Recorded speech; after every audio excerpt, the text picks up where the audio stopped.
Bonjour chers Wakandais et Asgardiens. Voici une nouvelle histoire intitulée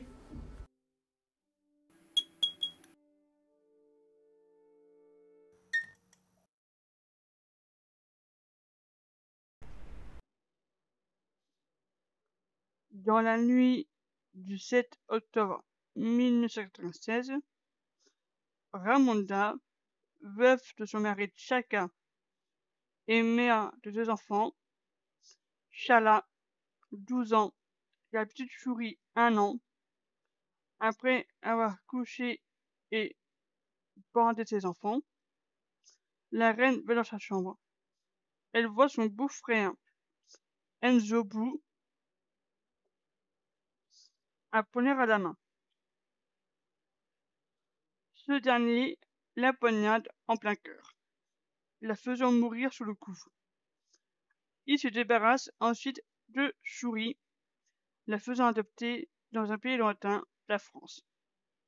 Puis entre dans sa chambre, dans la chambre de son neveu, puis lui fait une chose des plus horribles qui traumatise tout le monde. Les années passent.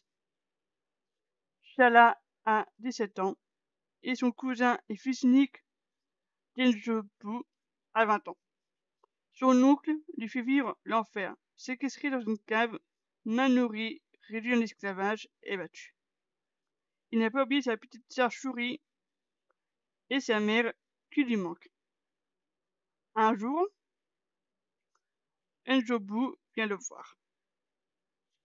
J'ai faim, murmure un T'Challa très faible. Silence, tu vas venir avec moi. Je reçois le conseil des anciens. Je ne t'ai jamais vu jusqu'à maintenant. Tu les serviras. Bien, mon oncle. Si tu fais ne serait-ce qu'un pas de travers, je te battrai très fort. T'Challa tremble de peur suite à la menace de son oncle. Il serre les membres du conseil très affaiblis et affamés. Il renverse sans faire exprès de l'eau au sol et avance son oncle, qui le prend par le col. Bravo, tu as gagné le droit que je te batte encore et encore. Njobu le jette violemment dans la cave, là où le pauvre jeune homme vivait. Je reviens ce soir te mettre à la misère. Njobu retourne au conseil pendant que T'Challa pleurait toutes les larmes de son corps. Le soir venu, le jeune homme se faisait battre et abuser sexuellement et violemment par son enfoiré d'oncle. Puis il s'évanouit. Njobu le laisse comme ça, puis part. Dans la nuit, N'Jadaka, accompagné de Shuri, entre dans la cave. Il a décidé cette fois de sauver son cousin et de l'envoyer chez Jabari en sécurité. Il réveille doucement T'Challa, qui se réveille gémissant de douleur. Chut. Ne fais pas de bruit, cousin. Je vais t'emmener en sécurité chez Jabari, chuchote N'Jadaka.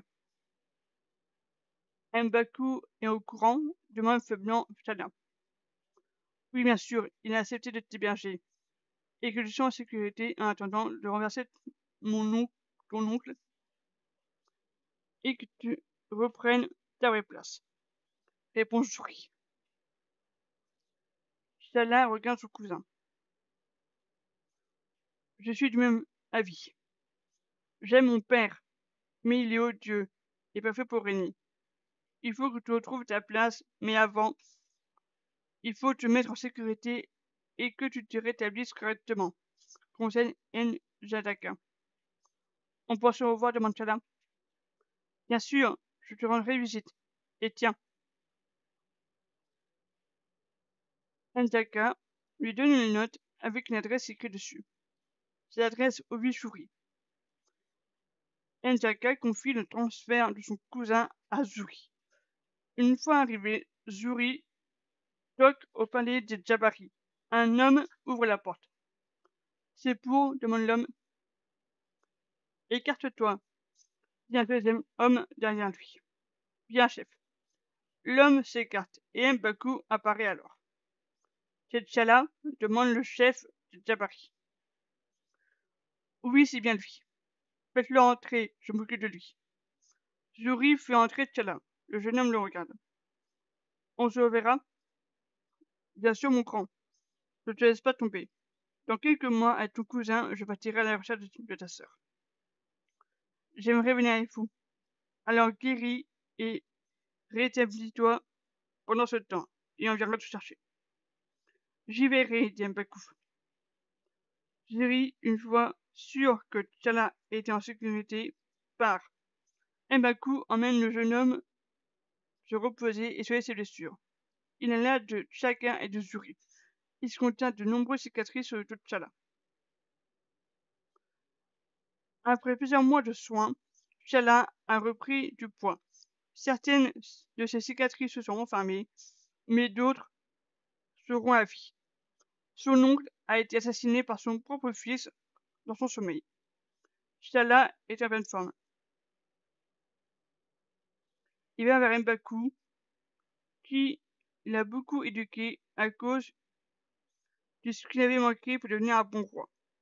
Faisant de lui un troisième père de substitution en comptant Zuri comme le second père pendant sa captivité. Merci pour tout ce que tu as fait pour moi pendant ces mois, quelques mois. Arrête, tu n'as pas besoin de me remercier, c'est normal. J'ai envie de retrouver ma sœur. Je pense que tu es prêt. Je te dis aux cuisines de te préparer quelque chose à manger pendant le trajet. Tu sais, je n'ai jamais eu d'enfant. Eh bien, je te considère comme mon fils. C'est gentil. Et moi, je te considère comme un troisième père. M'Baku, touché par les mots de T'Challa, le chef le prend dans ses bras quand il entend toquer. Il lâche le jeune homme en souriant, puis part ouvrir. Zuri et N'Chaka se tiennent devant lui. Venant chercher T'Challa. Après avoir été mis au courant que sa santé s'est améliorée. Je vous l'amène. Entrez, dit M'Baku. Les deux hommes entrent pendant que M'Baku s'approche de T'Challa. Ils sont là, attends-moi là, j'arrive. Après plusieurs minutes, M'Baku revient avec un sac de nourriture et le donne à T'Challa et le prend dans ses bras. Je pourrais revenir ici pendant plusieurs jours? Bien sûr, mon grand. Allez, va retrouver ta sœur. T'Challa part en avion avec Zuri et N'Chaka. Ce dernier lui révèle qu'il a dû assassiner son père dans son sommeil pour que son cousin devienne roi. Après 3 heures de vol, les trois hommes arrivent à l'aéroport Charles de Gaulle. T'Challa regarde l'adresse sur le papier. Cet endroit se trouve un orphelinat. Le jeune homme de 17 ans toque, la porte s'ouvre. Une femme se tient devant lui. Bonjour, je suis venu chercher Shuri, dit T'Challa. Vous êtes qui? Demande la femme. Je suis T'Challa, son grand frère. Bien, suivez-moi. Les trois hommes suivent la femme qui a été entrée de l'établissement. Ils arrivent vers une petite fille de 5 ans. La directrice s'assoit à côté d'elle. Shuri, j'aimerais te présenter quelqu'un. La directrice présente à la petite son grand frère, T'Challa, qui a l'autorisation de récupérer sa petite sœur sans rien payer. Il rentre à 4 au Wakanda. T'Challa a vécu 2 viols par son horrible oncle, une fois quand il était enfant et un autre il y a quelques mois. Mais son oncle a créé une potion pour le mettre enceinte. C'est ce qui est vraiment arrivé.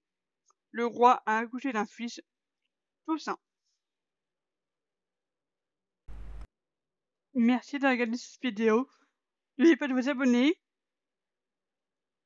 de partager, de commenter et de liker. Aujourd'hui, on tente les 100 likes pour les 1 an de ma chaîne.